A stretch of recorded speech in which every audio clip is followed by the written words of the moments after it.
तलवार लेकर के उस नारी को जबरन अपने पास खड़ा कर लिया और उससे कहने लगा मेरी लंका में चल। पतिव्रता नारी ने कहा कि रावण मैं तेरी लंका नहीं जा सकती। पति विरोध करने लगा। रावण ने तलवार खींचा, उसके पति का वध कर दिया। देखते देखते माता कैकेयी जी का भुजा फड़क उठा, क्योंकि मां छत्राणी है ना। भुजा फड़क उठा और बोली सावधान, रावण धनुष कहां है मेरा, बाण कहां है। राम जी ने अपना मुख बंद कर लिया। कैकेयी मां से पूछा मां इतना आपके मन में क्रोध, आपके शरीर में क्रोध कैसे आ गया, आपका ये भाव बदल कैसे गया है अचानक। माता कैकेयी कुछ नहीं बोल पा रही, आंख से आंसू बह रहे हैं। राम जी ने कहा मां सच सच बताओ मेरे लायक सेवा क्या है। बेटा रावण एक नारी की आबरू को लूटना चाहता है, मेरे पास धनुष बाण आ जाए मैं अभी जाकर के रावण को मारूं। राम जी ने कहा मां सच में रावण का वध देखना चाहती हो।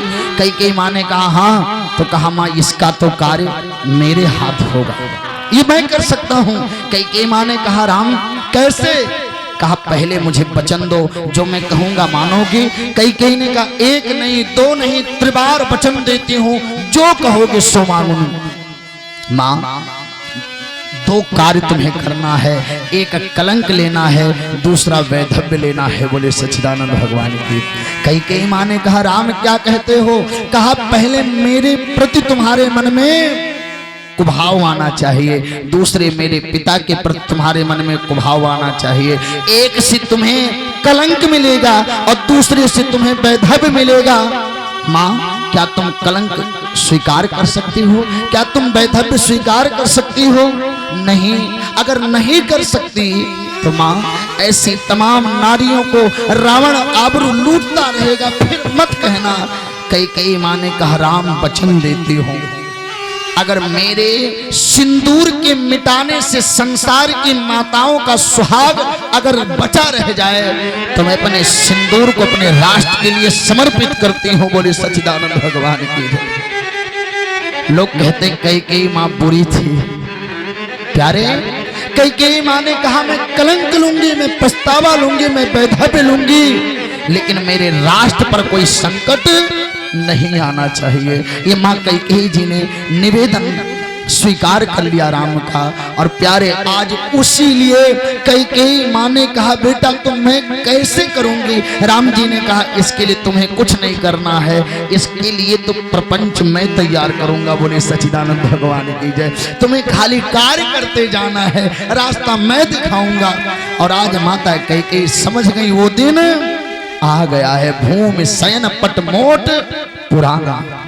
राजा दशरथ शाम का समय हुआ, साँझ समय सानंद गृही गयो कैकेयी गे। शाम के समय जब राजा दशरथ कैकेयी के भवन में प्रवेश करते हैं, प्यारे बाबा गोस्वामी तुलसीदास जी लिखते हैं कोप भवन सुनी सकुचे उराओ, कोप भवन सुनी सकुचे उराओ, है बस अगहुड़ो, है बस अगहुड़ो परई की तारो, कोप भवन सुनी सकुचे उराओ, कोप भवन सुनी।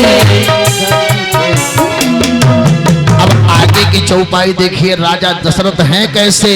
बोले सूरपति बसई बाहुबल जाका, और नरपति सकल रहई बस ताके। बड़े बड़े बलवान जिनका नाम सुनकर के युद्ध मैदान से पलायन कर जाते थे। भाई काम प्रताप बड़ाई, आज अपने नारी के क्रोध को सुन करके राजा दशरथ सुखाई। गोस्वामी जी का शब्द चैन देखिए क्या बन गए, सूख गए। प्यारे कथा संकेत क्या दे रही है, दुनिया का कितना पहलवान बुद्धिमान विद्वान व्यक्ति भी क्यों ना हो, अगर घर का कलह देख लेता है तो सूख जाया करता है। बोले सच्चिदानंद भगवान की जय। आज कई बहुएं अपने ससुर को कहते हैं गया चले जाओ, बद्री नारायण चले जाओ, वृंदावन चले जाओ, मथुरा चले जाओ। कई बेटे पैसा खर्चा करते, पिताजी यहाँ चले जाओ वहां चले जाओ। सही बताइए, क्या इसी से पिता को शांति मिल जाएगी? नहीं।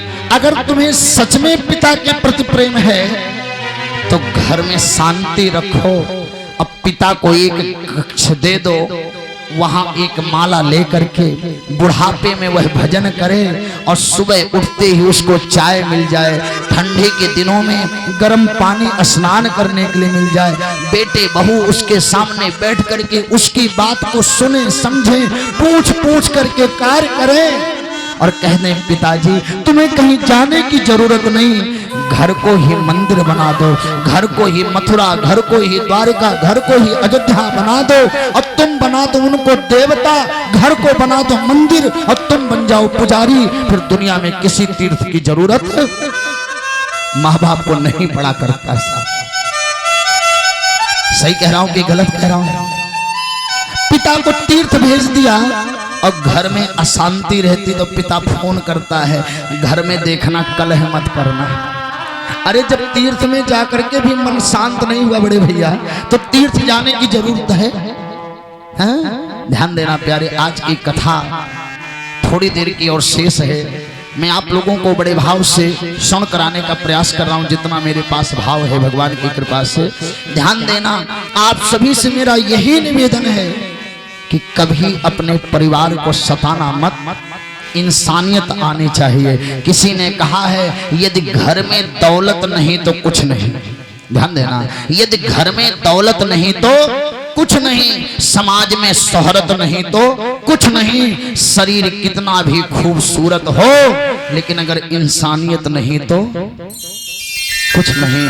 सब कुछ हो अगर इंसानियत नहीं है आपके पास तो किसी चीज की व्यवस्था आपके पास है? किसी के एक आंसू पर हजारों लोग रोते हैं, कोई रोता है जीवन भर, हजारों लोग सोते हैं। कर्म ऐसा करो प्यारे दिलों की दूरियां कम हो, कर्म ऐसा करो प्यारे दिलों की दूरियां कम हो।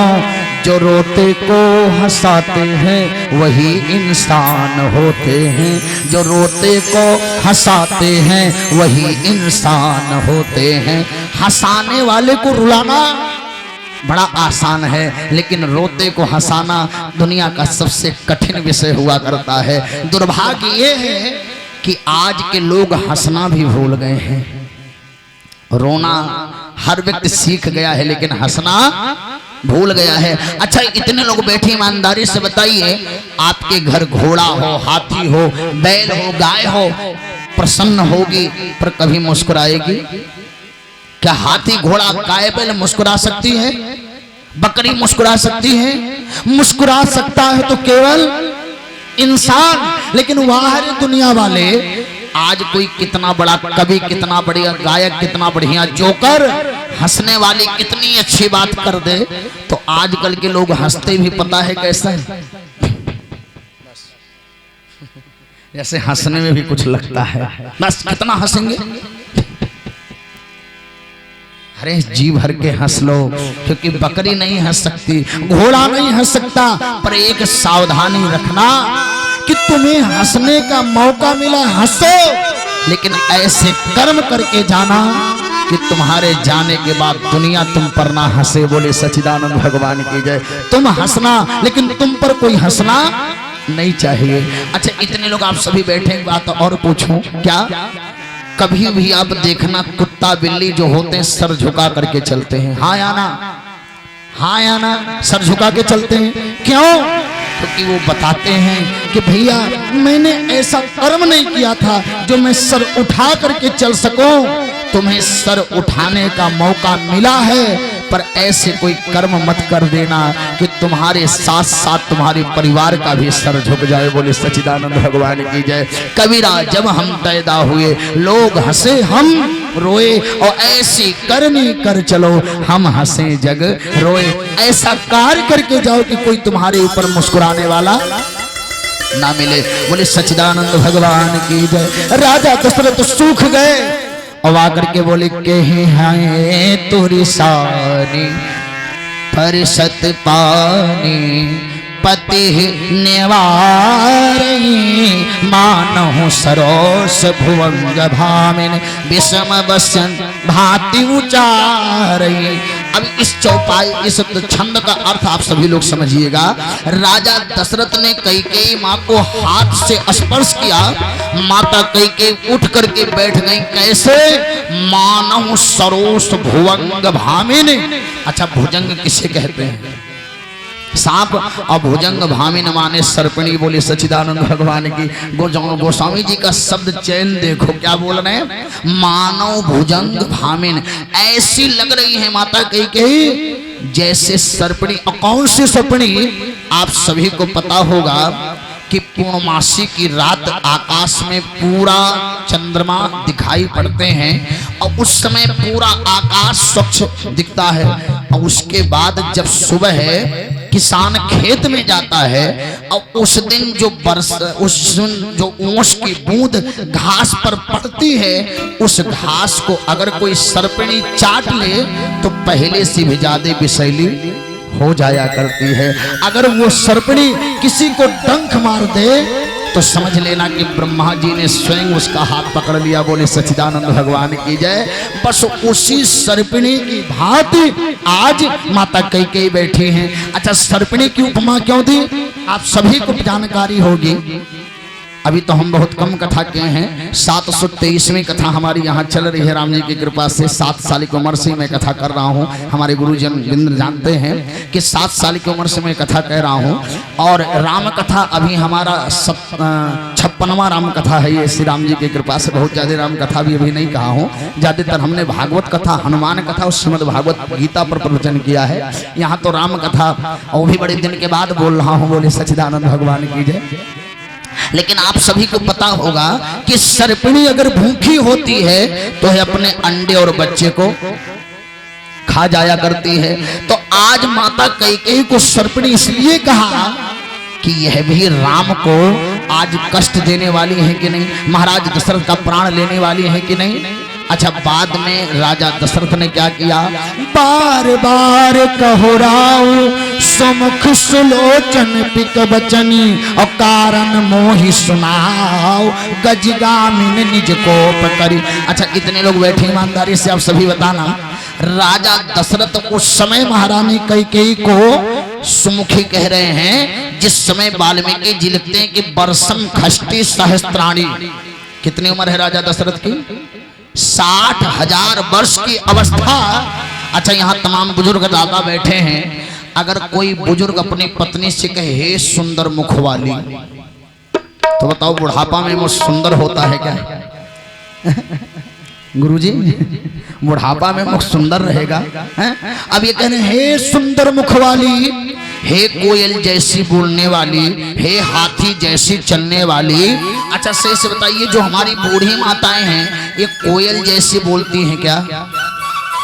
अब मैं लता मंगेशकर जी की बात नहीं कर रहा। बोले सच्चिदानंद भगवान की जय। आजकल की जो माताएं हैं अगर ये कोयल जैसा बोलने लगे तो घर की बहू झगड़ा काहे करे? ये कोयल जैसी नहीं, कौवा जैसी बोलती हैं। बोली सच्चिदानंद भगवान की जय। लेकिन राजा दशरथ ने कहा हे सुमुखी, हे सुलोचनी। अच्छा, सही से बताइए, क्या राजा दशरथ को जहां राम जी मर्यादा का पालन कर रहे हैं वहां 60,000 के बुजुर्ग को, 60,000 वर्ष के बुजुर्ग को काम के बस में होना चाहिए? जहां एक तरफ मर्यादा हो और दूसरी तरफ काम की अधिकता हो, वहां राम का वनवास हो नहीं होगा तो क्या गद्दी होगी? ईमानदारी से बोलिए, ध्यान देना। अब राजा दशरथ ने एक ऐसे शब्द का चयन किया, कहूं रंग कहे कहीं कराऊं नरेशु। कैकेयी बता किसको राजा बना दूं, किसको रंक बना दूं? अच्छा, सही से बताओ, यही होने वाला है। राम बनेंगे रंक और भरत बनेंगे राजा, यही तो होने वाला है। राजा दशरथ ने कहा भामिन कहो तोर मन भावा। तेरा कहा हुआ हो गया। माता कई और रूठ गई। अच्छा पता चल गया क्यों रूठ गई हो। पाती राखी नहीं मांगे वो पाती राखी नहीं मांगे बिसरी गयो मोही मोरे स्वभाव बिसरी गयो मोही मोरे स्वभाव। रानी उस समय की बात मुझे याद आ रही है। मैंने 2 वरदान देने का वादा किया था, लेकिन मैं तुम्हें दे नहीं पाया। बिसर गयो मोहि मोर स्वभाव, मेरा स्वभाव है मैं भूल जाता हूँ। लेकिन कैकेयी आज तुम्हारे सामने राजा दशरथ सौगंध करता है, रघुकुल रीति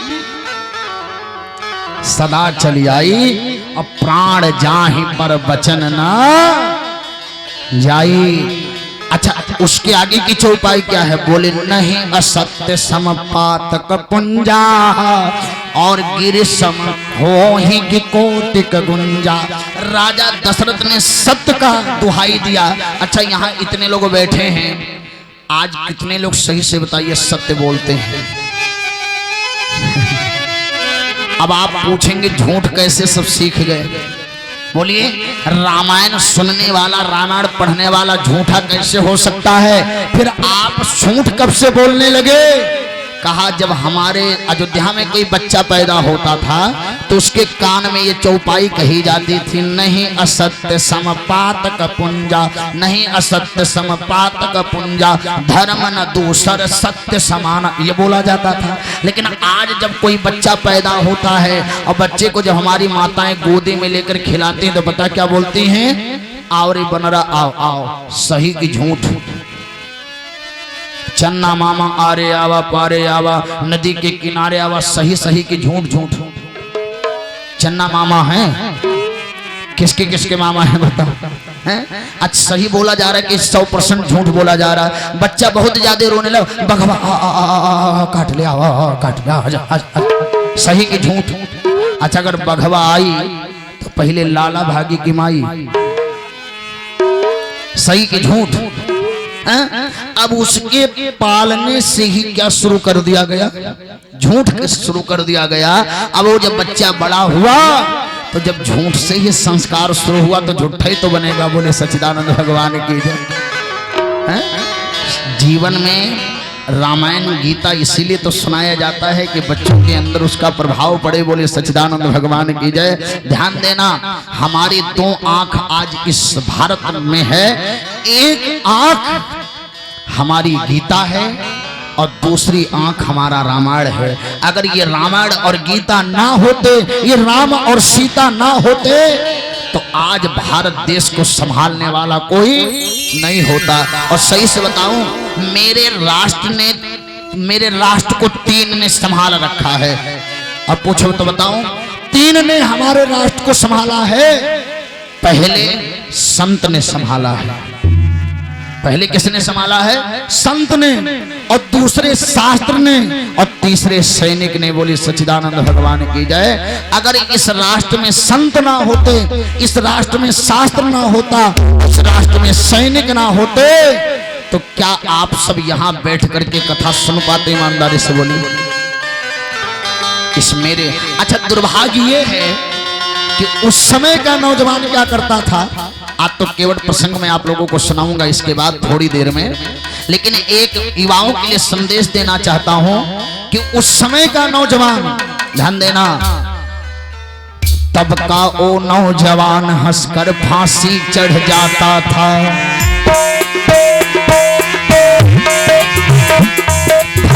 गर्दन होता था पर राष्ट्र गीत वो गाता था।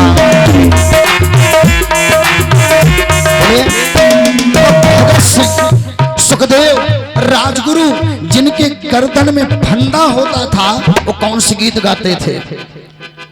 बंदे, जोर से बोलो, मातरम। तब नौजवान ये गाता था, अब नौजवान ये गाता है।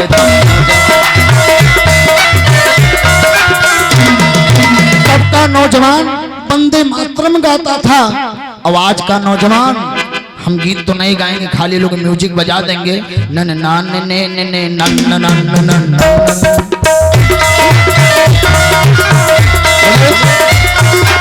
अगर आप लोग समझ गए होंगे तो गीत समझ जाइएगा। बोले सच्चिदानंद भगवान की जय। तब का नौजवान राष्ट्रगीत गाता था, आवाज का नौजवान फिल्मी गीत गाता है। ईमानदारी से बोलो, राष्ट्र का उद्धार कहां से होगा? और एक बात और बताऊं, जब भगत सिंह से उसकी मां ने कहा कि भगत सिंह विवाह कर लो, भगत सिंह ने कहा मां अभी मेरी जैसी कोई लड़की नहीं मिली है, जब मेरे जैसी कोई अनुकूल कन्या मिल जाएगी विवाह कर लूंगा। मां ने कहा बेटा कब करेगा? और एक दिन महाराज भगत सिंह को कैद में डाल दिया गया, जेल में डाल दिया गया। और वहां से भगत सिंह जी ने एक चिट्ठी लिखी, मां मेरी शादी का दिन पड़ गया है, फला तारीख को इतने समय मुझे फांसी दी जाएगी, मेरी दुल्हन का नाम फांसी है। बोले सच्चिदानंद भगवान की। ध्यान देना, भगत सिंह की मां ने पढ़ा पत्र को, अपने गांव की महिलाओं को बुलाई, अरे बहनों मेरे घर चल करके गीत गाओ। क्यों? कहा कि आओ सखियों मिलकर गाओ, खुशियों की तरह वो सज धज कर आई बनकर सहजादी है, चलकर सखियों मंगल गाओ। मेरे भगत सिंह की शादी है। तो किसी ने पूछा, अरे बहन तेरे भगत को तो जेल हो गई है, तो तेरे भगत को जेल हो गई तो विवाह कैसे करेगा? तो कहा वो गोरी नहीं ना काली है, ना रानी है ना दासी है, और मेरे बेटे की पत्नी जो उसका नाम फांसी है।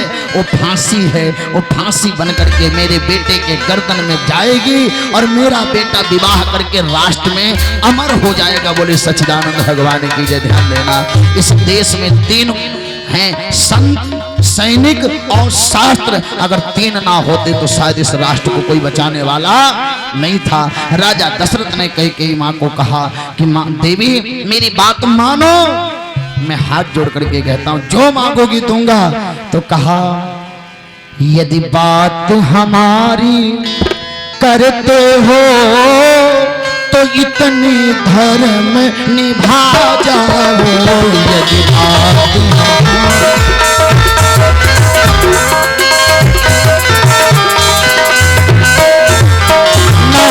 धन दौलत मुझे प्यारा है, सौगंध राम की खा जाओ।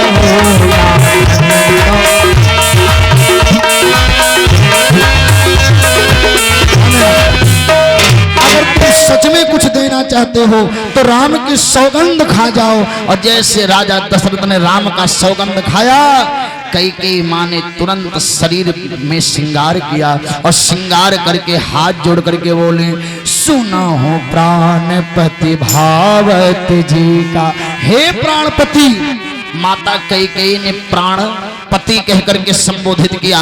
अब तमाम पिता तुल्य बुजुर्ग हमारे बैठे, हमारे समस्त परिवार यहाँ बैठे, ईमानदारी से आप सभी बताना, कोई नागिन अगर आपका पांव छुए अच्छा है कि बुरा? सही से बोलो गुरुजी, अगर नागिन पांव छुए तो ये अच्छा है कि बुरा?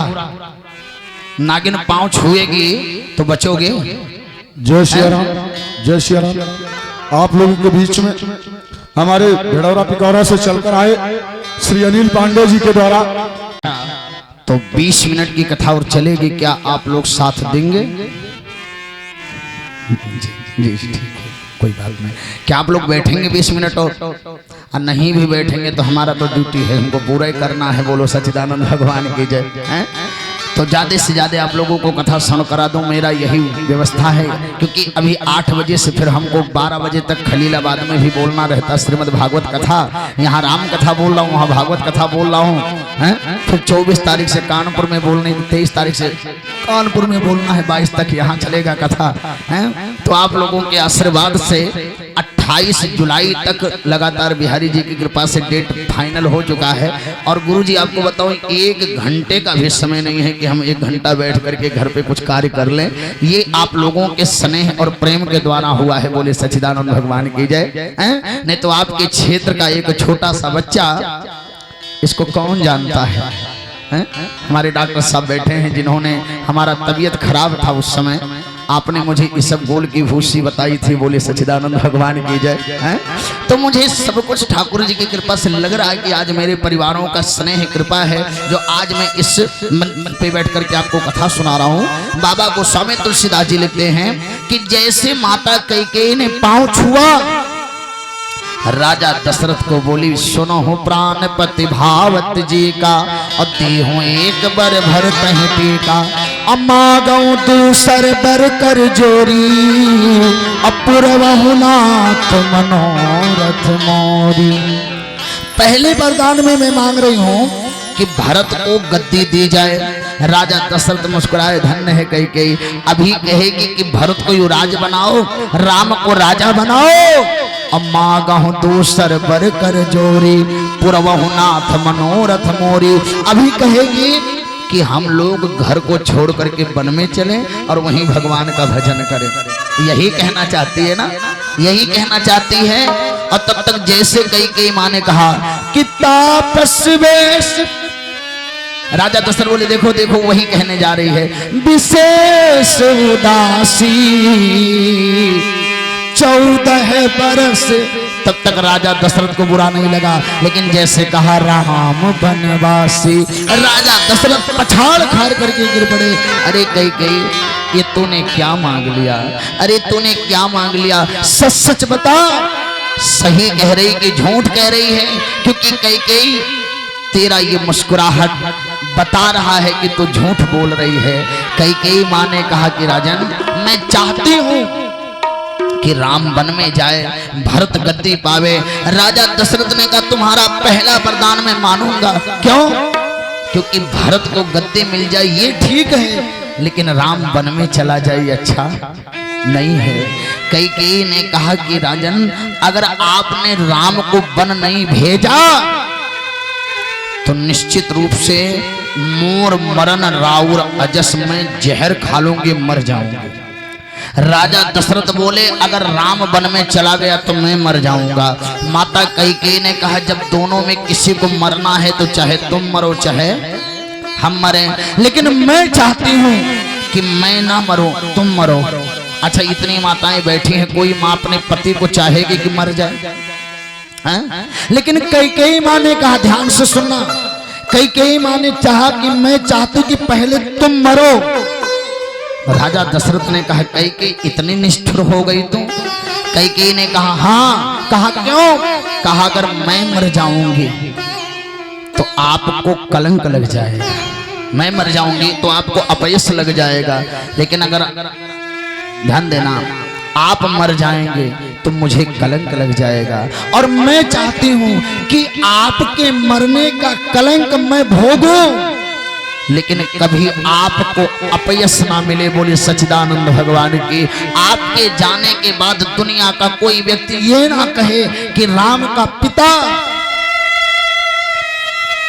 अपने पत्नी को मार दिया। बोले सच्चिदानंद भगवान की जय। तो आपको अपयश ना मिले, मैं यही चाहती हूँ आप मर जाइए, मैं कलंक बर्दाश्त कर सकती हूँ। और अपने राष्ट्र को बचाने के लिए अगर कलंक लेना पड़े तो ठीक। राजा दशरथ बेचारे मौन हो गए। कहा कैकेयी जब तक मैं जिंदा रहूं मेरे सामने मत आना, और मैं मर जाऊं तो मेरे पार्थिव शरीर को हाथ मत लगाना। महाराज दशरथ गिर पड़े पृथ्वी पर। राम जी को सुमंत जी ने बुलाया।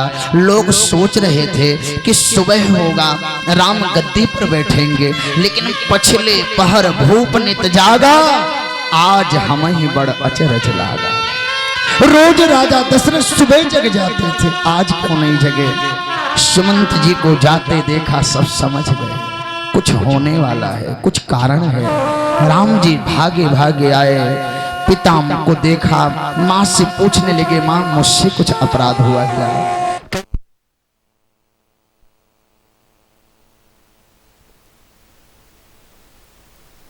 कहा कि राजा दशरथ जी के सामने राम जी ने जब देखा राजा दशरथ के चेहरे को, माँ से पूछा।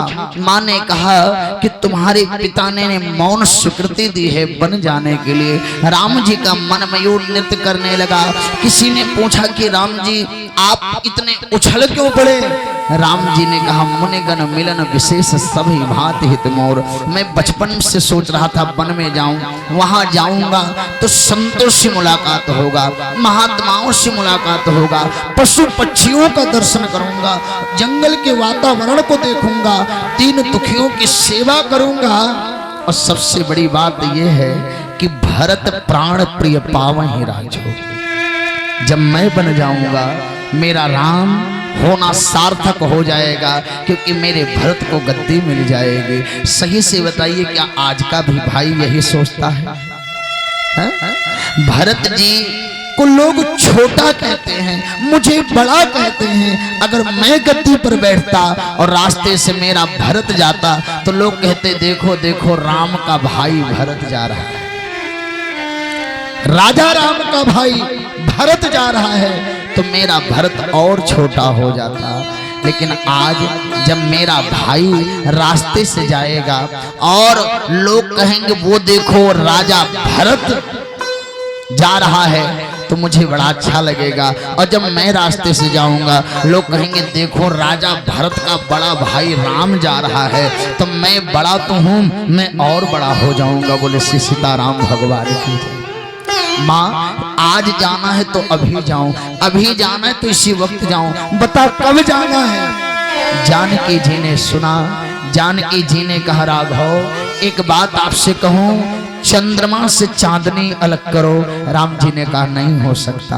तो कहा कि जल से मछली अलग करो, बोले नहीं हो सकता। तो कहा शरीर से प्राण अलग करो, कहा नहीं हो सकता।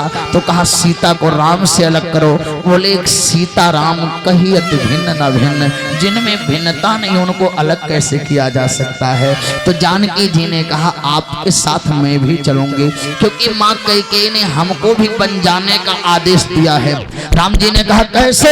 कहा चौपाई में देखिए, तापस वेश विशेष उदासी 14 बरस है राम बनवासी।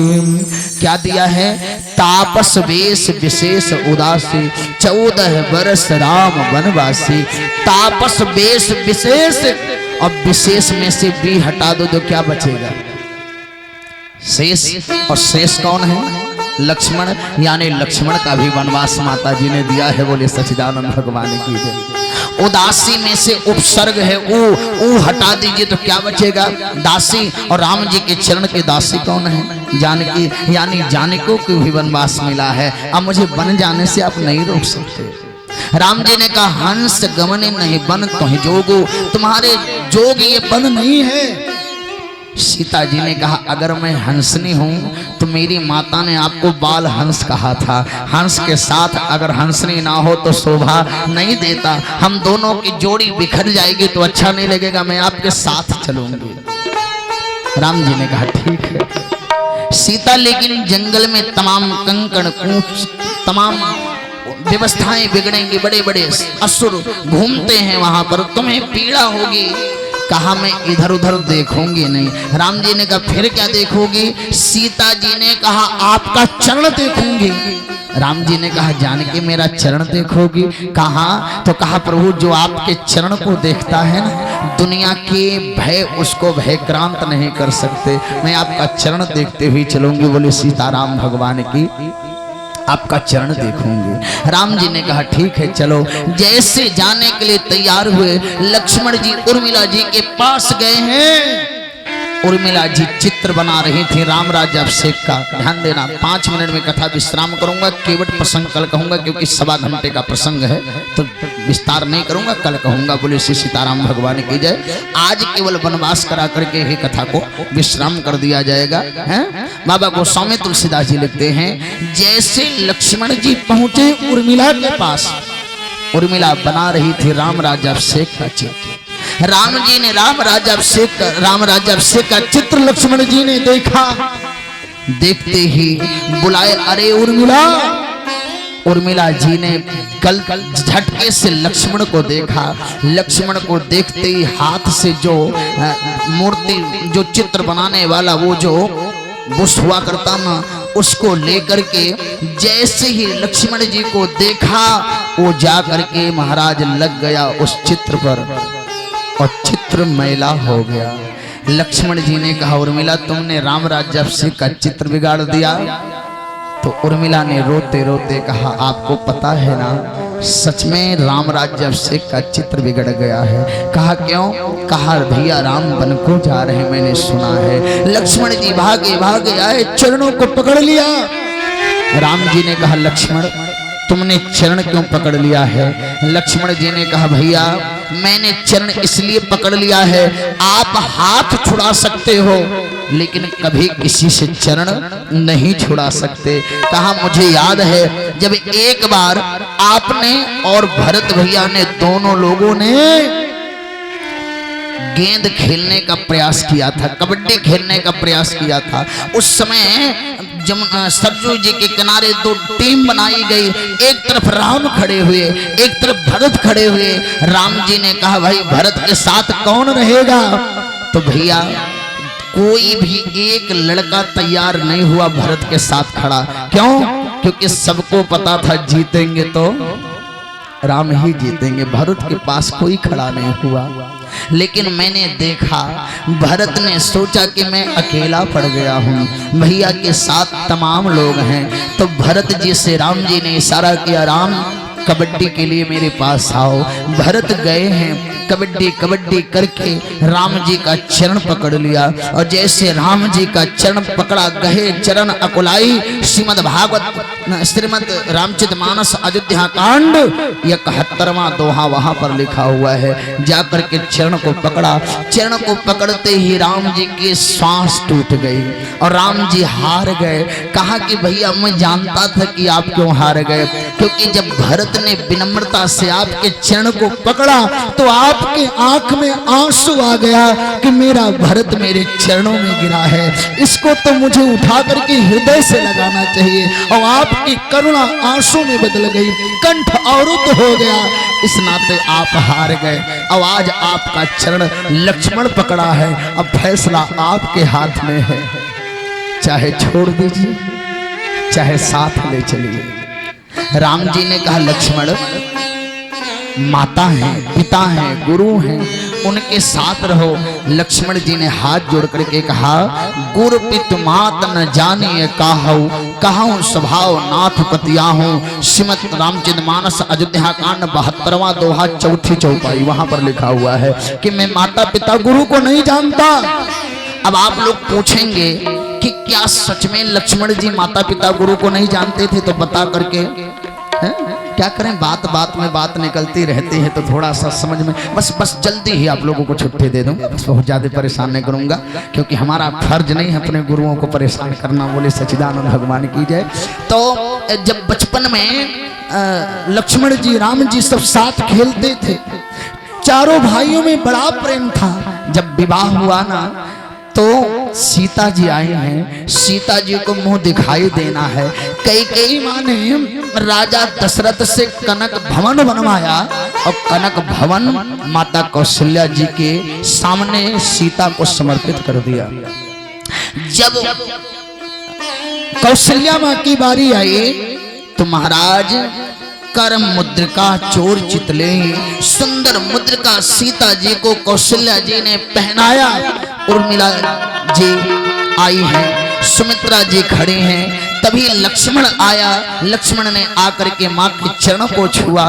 उर्मिला के सामने लक्ष्मण के सामने माँ सुमित्रा रो रही हैं। सीता जी ने कहा माँ प्रणाम। सुमित्रा जी कुछ नहीं बोल पा रही हैं क्योंकि एक ने कनक भवन दिया, एक ने स्वर्ण मुद्रिका दिया है, वो भी रत्न जड़ित मुद्रिका, लेकिन मैं क्या दूं, मेरे पास तो कुछ भी नहीं है।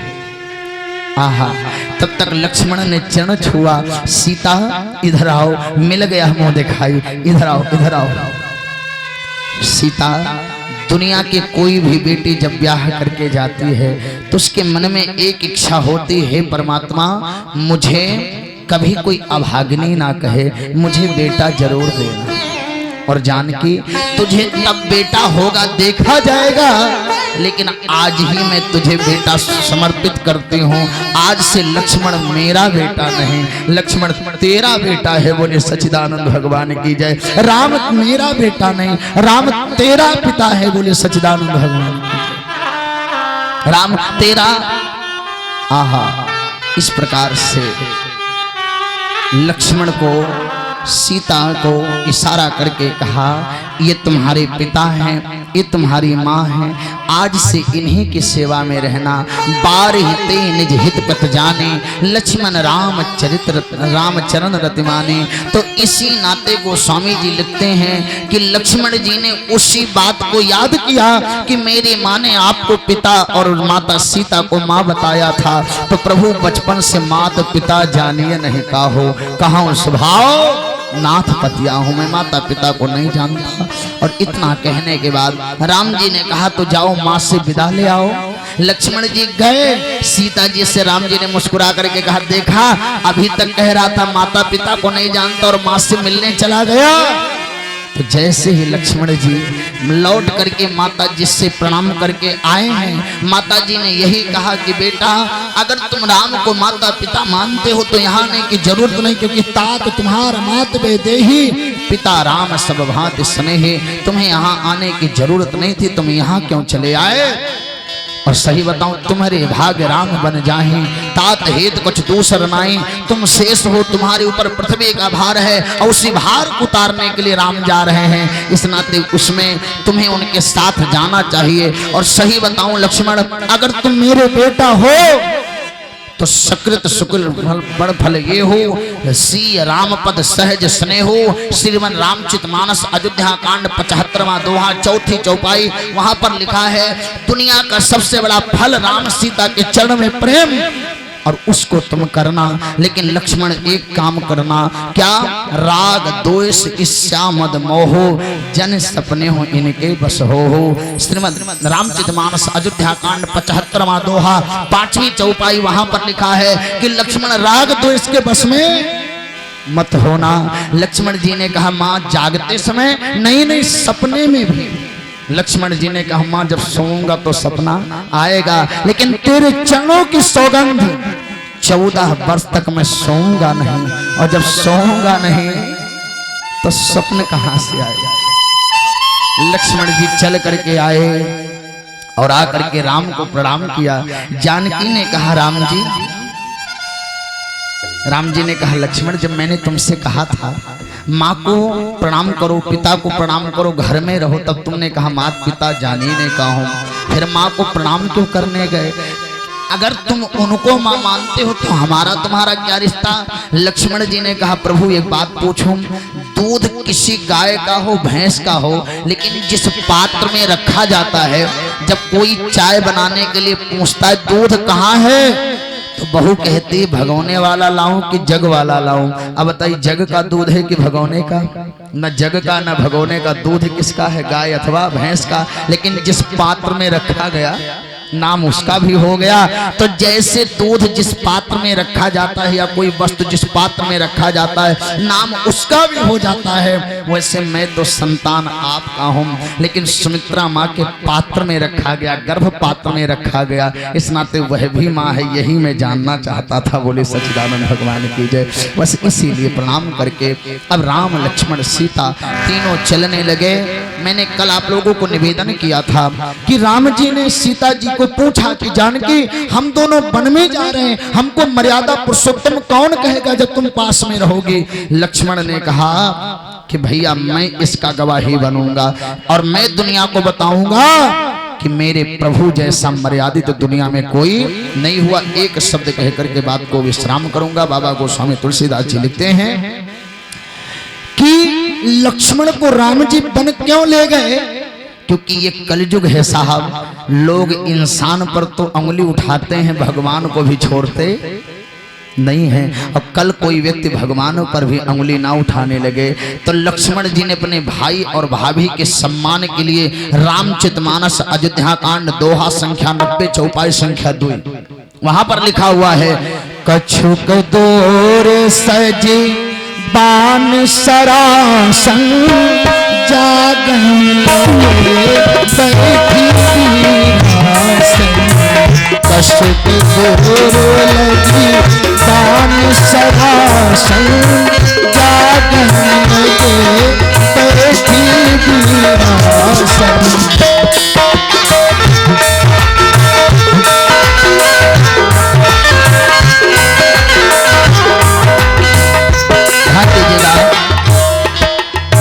अयोध्या कांड में 3 महिलाओं के चरित्र को देखना योग्य कहलाता है। बोले कौन कौन?